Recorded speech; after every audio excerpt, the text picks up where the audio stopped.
Yo, this is Guido coming at you with a Tactics Talk. Welcome back. Thanks for tuning in on this episode. It is yours truly in my T21 Tier 6 American light tank, the brother to the T20. Although this one's Tier 6. It is a lighter T20. It's a light tank. It's a light tank. You know, I was always told to, if you can't say something nice, then don't say anything at all. But I'm going to say it because it's mediocre. It's mediocre at best. And we are on this map called Karelia Standard setup. We spawned into the northeast. I'm trying to get my cardinal directions down there. That came harder than I should have, so to speak. Anyway, so I'm going to go over here to the donut, and I'm the first one here. And they have not sent anyone. I know this because as I went, nobody came around. And then pretty quickly, the WZ and the rest of them were poking around the corner. So this is a case where you can pretty confidently move up. Now, the only problem with that is if all of a sudden 3 or 4 of them come boiling around the corner and they all want to come up the hill with you, they may get to you because your guys aren't going to be able to kill them. They'll hit them, but they won't be able to kill them. And a light tank will get peeled out of here. But I take a really aggressive early move, and it's just not happening. They're not coming at us at all. I'm going to come down here and take a quick peek. Let's see if I can get a shot on somebody here, maybe. Now, the thing about mediocre tanks like this T21 right here is, and I bounce off that guy or mess. Holy cow, there's a T44. Watch this. This is great. Boop. So probably one of the tanks, or the tank that hit right before I hit, ammo racked him, and I happened to hit the ammo rack next. Critical hit on that thing, or the gas tank, one of the two, unknown which one it was, and boom. It showed the little ammo symbol, so that appears to be what it was, and off it goes.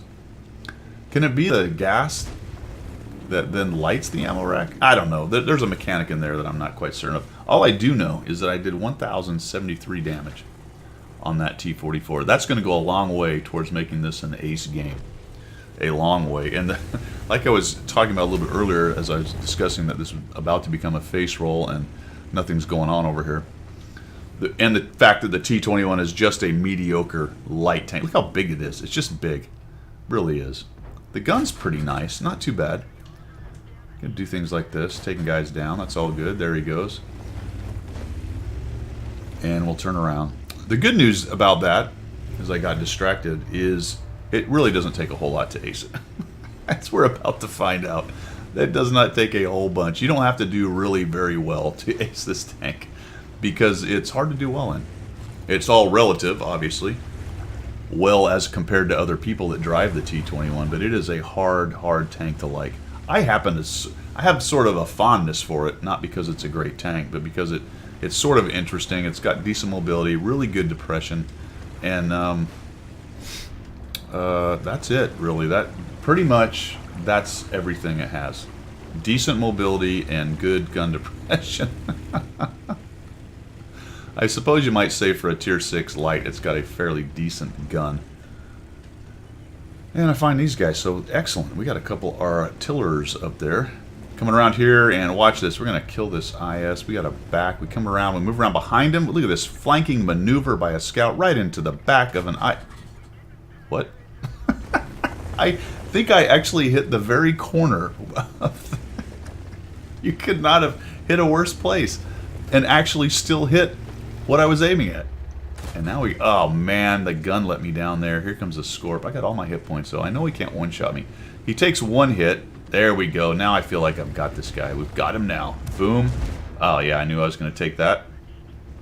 One more, and surely we can get him before somebody kills me.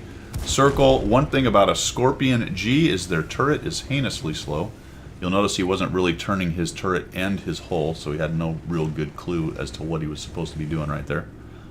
And I'm able to half circle, kind of a little half moon. Yeah, I knew that was going to happen. The artillery is going to take a guess and try to take me down. Definitely a one-shot to that guy. So we'll swing around this way. We've got a Jackson. We're really closing in. I'm thinking, where on earth? Look at this picture right now. There are 4 counting the artillery, 4 tanks that have not been spotted once. And look at where we have traveled across the map. How is that even possible? Now watch where they show up. This is pretty funny.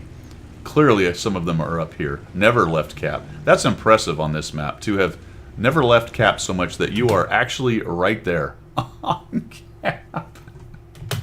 That doesn't really happen on this map too often, especially on this side. You'll see people camp the other side's cap quite a bit. This side, not as much. But hey, one wonders. The world wonders. Where is the T-34? How did that giant tank drive around this long with the coverage we've had on this map and not show up? I'm going to come around here. I'm trying to light up this 122-44. I mean, easily a one-shot to him. He turns around and points. There he is. What? He's been hiding behind that rock, I would imagine, the entire game. Finally found the T-34. For a moment, I thought he had shots on me, so I didn't want to go forward, but that rock was in the way there. So we'll come up onto the cap. I've got 1,600 damage, 1,343 assist, and I don't get any more shots. T-34 is taking fire. E-25, we'll just kind of zoom on in here. He's got 8 hit points. He's taking fire from and dies behind essentially the rock that he was behind the entire game. The E-25 is making a runner. Now watch this. This is pretty sad. Here comes an arty shot, and here comes an arty shot, and directly hits him. Like I said, it's an ace tanker. 2 kills, 1,616 damage, 1,343 assists. Not really what you would consider an ace tanker, but it's all relative to the tank and people who are playing it. So again, part of my 100 battle challenge. I did enjoy this game. It was quite a fun game. It was obviously a raffle stomp, but it's nice as a bottom tier scout to have a little bit of ability on a map, a more open map like this one, to kind of move around and do things that scouts are supposed to do by sitting in some funnel somewhere playing punchy face. So one of the reasons why I quite like Corellia and all of its modes. All right, guys, thanks for tuning in. I appreciate it. Keep on supporting the channel, and we will see you.